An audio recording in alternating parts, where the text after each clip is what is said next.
নমস্কার, আমি মনোবিদ অনন্যা ভট্টাচার্য আপনাদের সাথে। আজকের যে টপিকটা নিয়ে আমরা কথা বলবো সেটা কিন্তু একদম বার্নিং ইস্যু। আজকের টপিক অটিজম, অর্থাৎ এএসডি বা অটিজম লাইক সিনড্রোমস, এগুলো নিয়ে আমরা কথা বলবো। আজকের যুগে দাঁড়িয়ে পোস্ট কোভিড 2024-এ দাঁড়িয়ে আছে। আমরা কোভিডের ঢেউ কিন্তু দেখে নিয়েছি, পরপর 3-4টে ঢেউ আমরা সামলেছি। সুতরাং সেই জায়গায় দাঁড়িয়ে গ্র্যাজুয়ালি অটিজম বেড়েছে। সেই অটিজম ব্যাপারটা কি সেটা সম্পর্কে কিন্তু এতটা অ্যাওয়ারনেস নেই। সুতরাং আজকে যে অটিজম নিয়ে কথা বলবো সেটা সম্পর্কে বলার আগে অবশ্যই বলবো যে যে সমস্ত বাবা মায়েরা সদ্য বাবা মা হয়েছেন, যারা বাবা মা হতে চলেছেন বা ভবিষ্যতে বাবা মা হবেন, তাদের প্রত্যেককে বলছি এই আলোচনাটা আপনারা ভালো করে শুনুন। তার কারণ আজকে যে সিমটমসগুলো আমরা বলবো সেগুলো যদি আপনারা একটু খেয়াল করেন তাহলে কিন্তু অনেক বড় বিপদ থেকে আপনারা বাঁচতে পারেন বা অনেক বড় বিপদ থেকে আপনাদের সন্তানকে বাঁচাতে পারেন। আজকে যে টপিক নিয়ে কথা বলছি তার আগে আমি আমার পরিচয়টা একটু দিয়ে দিই। আমি মনোবিদ Ananya Bhattacharya, founder director the window neuropsychological wellbeing centre.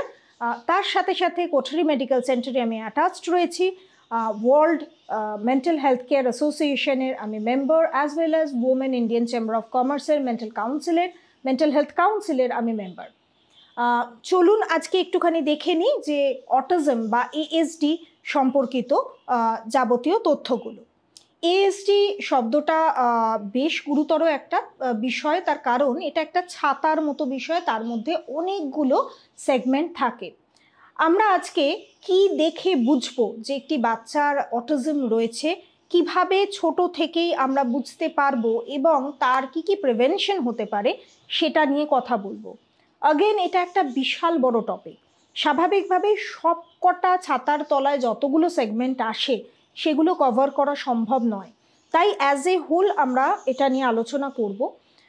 Autism like symptoms বা অটিজম এই ধরনের যে শব্দগুলো আমরা উচ্চারণ করি তার সাথে কোমরবিডিটিতে আরও একটি রোগ আসে, দ্যাট ইজ এডিএইচডি। অটিজম সাধারণত আমরা যাদের দেখি তাদের প্রথম সিমটমস কি হয়, ধরে নিলাম একটি বাচ্চা জন্মেছে, তার 3 থেকে 4 মাস বয়স। আমাদেরকে মাথায় রাখতে হবে ওর মাইলস্টোন, অর্থাৎ প্রত্যেকটা যে মাইলস্টোন অ্যাচিভমেন্ট করে বাচ্চার, সেগুলো ঠিকঠাক হচ্ছে কিনা, এগুলো কিন্তু খুব জরুরি পয়েন্ট। অর্থাৎ সে কোনো একটা বড় লাল রং দেখে কখন তাকাচ্ছে, তার কখন দাঁত উঠছে, সে কখন উপুর হওয়ার চেষ্টা করছে, তার কখন ঘাড় শক্ত হচ্ছে, সে কখন হামা দেওয়ার চেষ্টা করছে, সে কখন দাঁড়াতে পারছে, সে কখন প্রথম শব্দ উচ্চারণ করছে, হাঁটছে, এই প্রত্যেকটা মাইলস্টোন কিন্তু অটিজমের জন্য ভীষণ জরুরি কিছু পয়েন্টস। এবং তার সাথে সাথে আরও একটা বিষয় যে আমরা কিভাবে বুঝবো যে একটা ছোট বাচ্চার ক্ষেত্রে অটিজম আছে কি না। আর্লি ইন্টারভেনশন কিন্তু করা যায়। যেমন ধরুন একটি বাচ্চা যদি সে হাসছে খেলছে, তার কোনো অস্বাভাবিকতা নেই এবং জন্মানোর সময় কোনো রকম এনআইসিইউ হিস্ট্রি নেই, কোনো রকম বার্থ ক্রাইয়ে প্রবলেম নেই, প্রিম্যাচিওর বেবি নয়, মাইলস্টোন ঠিকঠাক হচ্ছে, কিন্তু তারপরেও আমি দেখছি যে তাকে ডাকলে পরে সে খুব একটা সাড়া দিচ্ছে না বা তাকাচ্ছে না আপনার দিকে। বাচ্চারা প্রথম লাল রংটা খুব ক্যাচ করে। সাধারণত আমরা দেখি যে ওই র্যাকেলস যেগুলো হয় বা ওই লাল রঙের ঝুমঝুমি গোছের জিনিসপত্র বাচ্চাদের খাটের ওপরে লাগিয়ে দেওয়া হয়, তারা ওটা দেখে হাত পা ছুঁড়ে খেলা করে। তার কারণ তাদের লাল রংটা প্রথম চোখে ক্যাচ করে। যদি দেখা যায় যে সে সেটা দেখছে না, তাহলে কিন্তু এটা একটু চিন্তার বিষয়, আপনার পেডিয়াট্রিকের সাথে আপনাকে কথা বলতে হবে। এবার বাচ্চা হয়তো লাল রঙের ঝুমঝুমি আপনি ঝুলিয়ে দিয়েছেন, বাচ্চা সেই দিকেই তাকিয়ে আছে, তাহলে সেক্ষেত্রে কি করা উচিত? আপনি ছোট একটা লাল জিনিস নিয়ে ওর মাথার চারপাশে ঘুরিয়ে ঘুরিয়ে দেখুন লাল রংটার সাথেও চোখের মণিটা সরাচ্ছে কিনা, তাহলে জানবেন যে ওর আই কন্ট্যাক্টটা ঠিক আছে। এরপরে আসছি ধীরে ধীরে যখন ও বড় হচ্ছে, তখন যখন হাঁটতে শিখছে বা কথা বলার শুরু করছে, ইউজুয়ালি কথা ব্যাবলিং থেকে শুরু হয়, তারপরে প্রথম যে শব্দগুলো আসে সেগুলো হচ্ছে আকারান্ত শব্দ, অর্থাৎ দাদা, কাকা, মাম্মা, এই ধরনের শব্দ। দেখুন সেগুলো বলছে কিনা। যদি দেখেন স্পিচ ডিলে হচ্ছে, অনেক সময় প্রাচীন পুরনো দিনের মানুষেরা বলেন যে ওর বাবার ক্ষেত্রেও দেরিতে কথা এসেছে বা ওর মায়ের ক্ষেত্রেও দেরিতে কথা এসেছে, ও দেরিতে কথা বলবে না। এই সমস্ত কথায় খুব একটা ভুলবেন না। ইমিডিয়েটলি আপনার পেডিয়াট্রিশিয়ানের সাথে কথা বলুন বা নিউরোপেডিয়াট্রিশিয়ানের সাথে কথা বলুন।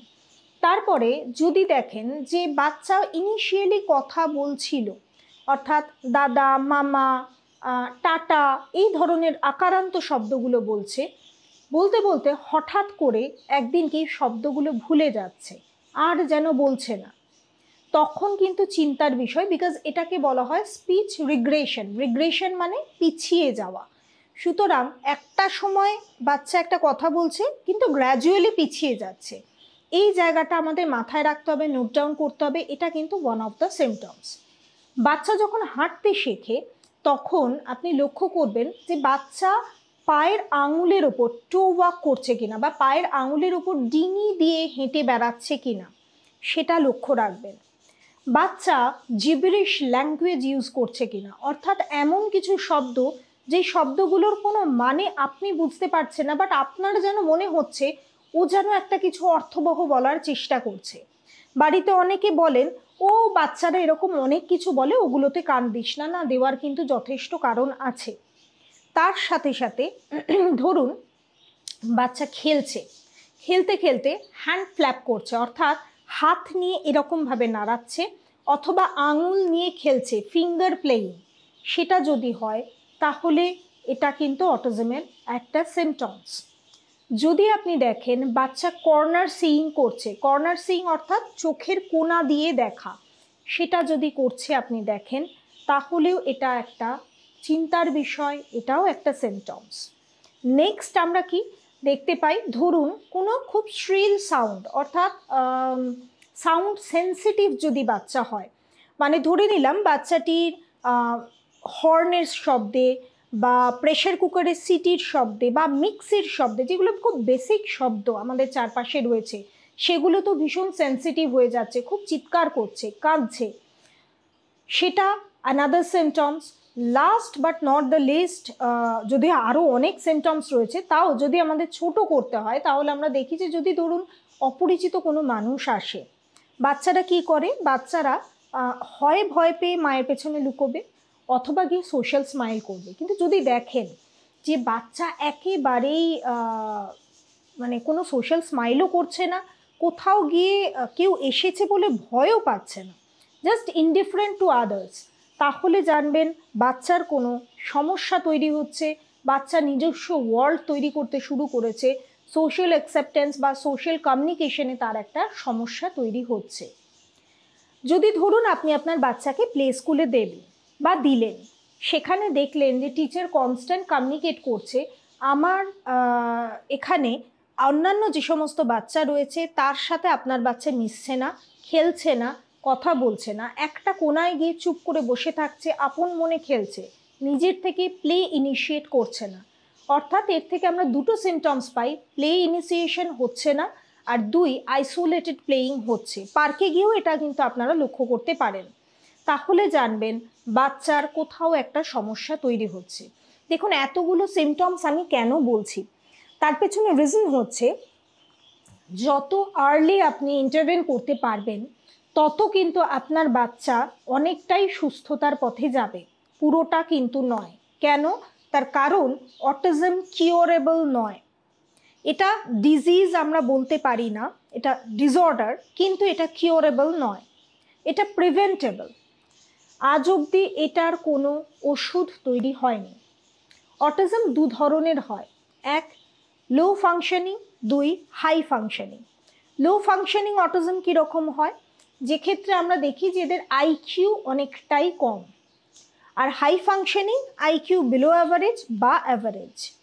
কিন্তু একটা জিনিস মাথায় রাখবেন যে আইকিউ, অনেকে বলেন যে ওষুধ খাইয়ে 5 বছরের পরে আমি প্রচুর ওষুধ খাওয়ালাম এবং ওষুধ খাইয়ে আমার বাচ্চার বুদ্ধি চড়চড় করে বেড়ে গেল। মাথায় রাখবেন বুদ্ধি ওষুধ খাইয়ে বাড়ে না, যা বাড়ার যা সমস্ত কিছু হওয়ার 5 বছরের মধ্যে হয়ে গেল। এরপরে যে তরোয়ালটা আপনার হাতে এলো সেটাকে আপনি যতটা চকচকে করতে পারবেন ঘষে মেজে, ততটাই তার ধার হবে। তার বেশি কিন্তু নয়, তরোয়ালের ওজন কিন্তু বাড়বে না। সুতরাং সে জায়গায় দাঁড়িয়ে কিন্তু আপনাকে মাথায় রাখতে হবে যে বাচ্চার আইকিউ কিন্তু ডিপেন্ড করবে আপনি 5 বছরের মধ্যে তাকে কতটা অ্যাক্টিভ করতে পারছেন, তার কতটা ব্রেনস্টর্ম করাতে পারছেন। যদি এই ধরনের সিমটমস দেখেন তাহলে কি করবেন? প্রথমত আপনার পেডিয়াট্রিশিয়ানের সাথে কথা বলবেন, দ্বিতীয়ত নিউরোপেডিয়াট্রিশিয়ানের সাথে কথা বলবেন, তৃতীয়ত RCI রেজিস্টার্ড সাইকোলজিস্টের কাছে যাবেন। মাথায় রাখবেন আমরা যে সাইকোলজিস্টরা পেশেন্ট দেখি তাদের প্রত্যেকের রিহ্যাবিলিটেশন কাউন্সিল অফ ইন্ডিয়ার সেন্ট্রাল গভর্নমেন্টের বডি, আমাদের প্রত্যেকের রেজিস্ট্রেশন থাকে। আপনারা যখন যাবেন তখন এটা আপনাদের অধিকার জানতে চাওয়া যে আমাদের রেজিস্ট্রেশন নাম্বার আছে কি না, থাকলে সেটা কোথায়, এবং আপনারা যদি মনে করেন যে সেটাকে আপনারা চেক করবেন, রিহ্যাবিলিটেশন কাউন্সিল অফ ইন্ডিয়ার নিজস্ব ওয়েবসাইটে গিয়ে আপনারা সেই নাম্বার চেক করে দেখতে পারেন যে আপনি যাকে দেখাচ্ছেন তার তিনি কোয়াক নাকি প্রপার একজন ডিগ্রিধারী মানুষের কাছে গেছেন। কারণ মাথায় রাখবেন এগুলো এমন এক ধরনের রোগ, খুব সূক্ষ্ম সূক্ষ্ম ভুলে অনেক বড় বড় ক্ষতি হয়ে যায়। বাচ্চা তো আপনার, সুতরাং সারা জীবন সেই ক্ষতির বোঝা বাচ্চা যেমন বয়ে বেড়াবে, তার কষ্টের বোঝাটা আপনাকেও বয়ে বেড়াতে হবে। এর সাথে আসছি যে কী কী প্রিভেনশন হতে পারে। ইউজুয়ালি বাচ্চার কী কী সমস্যা হতে পারে? এক, আমরা দেখি যে তার স্পিচে প্রবলেম, অর্থাৎ স্পিচ থেরাপিস্টের কাছে যেতে হবে। তার বিহেভিয়ারাল ডিসকর্ড কিছু হয়, সুতরাং behaviour modification, play therapy, ABA থেরাপির জন্য RCI রেজিস্টার্ড সাইকোলজিস্টের কাছে যেতে হবে। নেক্সট হচ্ছে কি হয়, নেক্সট এদের মোটর রিলেটেড বা সেন্সারি কিছু প্রবলেম হয়। এই সমস্ত বাচ্চাদের জন্য অকুপেশনাল থেরাপি ভীষণ জরুরি হয়। উইদাউট অকুপেশনাল থেরাপি কিন্তু বাচ্চাদের এই সমস্ত সমস্যা, সেন্সারি রিলেটেড সমস্যা প্রিভেন্ট করা ভীষণ সমস্যাজনক। নেক্সট আর একটাই জায়গা থাকে, দ্যাট ইজ এডুকেশন পার্ট। বাচ্চার বাবা মায়েদের এই দুটোই চিন্তা থাকে, ও কথা বলবে তো আর ও পড়াশোনা করবে তো। দেখুন, পড়াশোনা করে বিশাল কিছু হয়ে যাবে, প্রচুর চাপ দেবেন এরকম না মাথায় রেখে যদি আপনি ভাবেন যে প্রত্যেকটা বাচ্চা তো স্পেশালি এবল্ড হয়, প্রতিটা বাচ্চাই, মানে এমন নয় যে যার অটিজম আছে সেই স্পেশালি এবল্ড, বাকিরা নয়। সুতরাং সেই স্পেশালি এবল্ড বাচ্চাদের কিছু না কিছু এবিলিটি আছে, সেটাকে যদি আপনি কোথাও এক্সপ্লোর করেন তাহলে আপনার বাচ্চা কোনো একটা দিকে নিশ্চয়ই অনেক বেশি প্রতিষ্ঠিত হবে। এরকম বহু অটিস্টিক বাচ্চা রয়েছেন যারা এই মুহূর্তে সুইমিংয়ে, মিউজিকে বা কিছু কিছু ক্ষেত্রে পড়াশোনাতে এবং ফ্যাশন ডিজাইনিংয়েও বিশালভাবে প্রতিষ্ঠিত হয়েছে। সবাইকে আইনস্টাইন হতে হবে এর কিন্তু কোনো মানে নেই। আমাদের দেশে লতা মঙ্গেশকর বা সচিন তেন্ডুলকর, এনাদেরও কিন্তু যথেষ্ট প্রতিপত্তি, যথেষ্ট প্রতিষ্ঠা আছে। সুতরাং সে জায়গায় মাথায় রেখে, সেই জায়গাটা মাথায় রেখে আমাদেরকে কিন্তু এটা চালিয়ে যেতে হবে। আর হ্যাঁ, এডুকেশনের জন্য স্পেশাল এডুকেটরকে লাগবে। আর একটা জিনিস আমার যেটা মনে হয় যে যেটা নিয়ে আমি বারবার করে সব জায়গায় বলি, আপনাদেরকেও বলছি, right two education act wise প্রতিটা স্কুলে আপনার বাচ্চা ভর্তি হওয়ার যোগ্য। বহু স্কুলে এরকম হয় যে মেন্টালি চ্যালেঞ্জড বা স্পেশালি এবল্ড বাচ্চাদেরকে নেওয়া হয় না। মাথায় রাখবেন, right two education act wise আপনার বাচ্চা যে কোনো স্কুলে যেতে পারে। তার কারণ এই মুহূর্তে দাঁড়িয়ে সেন্ট্রাল গভর্নমেন্ট থেকে রুল হয়ে গেছে প্রতিটা স্কুলে একজন স্পেশাল এডুকেটর, একজন স্কুল সাইকোলজিস্টকে রাখতে হবে। আপনার বাচ্চা যদি স্পেশালি এবল্ড হয় তাহলে স্কুল তাকে রেমেডিয়াল ক্লাস দিতে বাধ্য। যদি স্কুল থেকে কোনোভাবে কোনো রকম আপত্তি করে তাহলে আপনারা কোথায় যেতে পারেন? এক, চাইল্ড কমিশনে যেতে পারেন, চাইল্ড রাইট কমিশনে যেতে পারেন। 2, হিউম্যান রাইট কমিশনে যেতে পারেন। এবং 3, চাইল্ড ওয়েলফেয়ার কমিটি প্রত্যেকটা ডিস্ট্রিক্টে রয়েছে, সেখানে যেতে পারেন। 3 এবং 4 হচ্ছে উমেন অ্যান্ড সোশ্যাল ওয়েলফেয়ার ডিপার্টমেন্টে আপনারা কমপ্লেন করতে পারেন। এগুলো আপনারা অবশ্যই করতে পারেন, তার কারণ এরকম বহু জায়গা থেকে বহু কমপ্লেন আসে, বাচ্চাদেরকে প্রচণ্ডভাবে কোথাও বুলি করা হয়, কোথাও একঘরে করে রাখা হয়, তাতে কিন্তু তাদের ক্ষতি আরও বেশি বাড়ছে। সুতরাং এই সবকটা দিক যদি আপনারা করেন তাহলে আপনারা প্রিভেন্ট করতে পারবেন। মাথায় রাখবেন, যত তাড়াতাড়ি ডিনায়াল বাবা মায়েদের থাকে, যত তাড়াতাড়ি আপনারা এটাকে প্রিভেন্ট করার জন্য ডাক্তারের কাছে নিয়ে যাবেন বা সাইকোলজিস্টের কাছে নিয়ে যাবেন, তত কম ক্ষতি হবে। আর যেটুকুনি ক্ষতি হবে সেটার কোপিং স্ট্র্যাটেজি আপনাদেরকে শিখিয়ে দেওয়া হবে। মাথায় রাখবেন, বাচ্চা আপনার, তাকে সুস্থ জীবন দেওয়ার দায়িত্ব আপনার। সুতরাং কোথাও দাঁড়িয়ে এটা আপনার চ্যালেঞ্জ। বহু বাবা মা ভেঙে পড়েন, বহু মা কাঁদেন এসে আমাদের কাছে, যেহেতু কিওরেবল নয়, ওষুধ নেই, তাই তাদেরকে আমি একটা কথা বলি, আপনাদেরকেও বলছি, মায়েরা পারে না এমন কোনো জিনিস নেই। তার সন্তানের জন্য একজন মা অনেক কিছু করতে পারে। সুতরাং কোথাও দাঁড়িয়ে আমাদের পিঠ থেকে বাকি 8টা হাত বেরিয়ে আসেই যখন সন্তান কোনোভাবে কোনো অসুবিধেয় পড়ে, সে সমানভাবে বাবারাও কিন্তু এগিয়ে আসেন। সুতরাং আপনারা যদি সমানভাবে এগিয়ে আসেন দুজনে একসাথে বাচ্চাটিকে একটা সুস্থ জীবন দেওয়ার জন্য, তাহলে সে নিশ্চয়ই সুস্থ জীবন পাবে। এর সাথে সাথে ভার্চুয়াল অটিজমও একটা পার্ট রয়েছে, যেটা পোস্ট কোভিড কালে আমরা দেখি, কিন্তু সেটা একটা বিশাল বড় পার্ট। সেটা আমরা অন্য কোনো একদিনকে আলোচনা করব। আপাতত এই পর্যন্ত।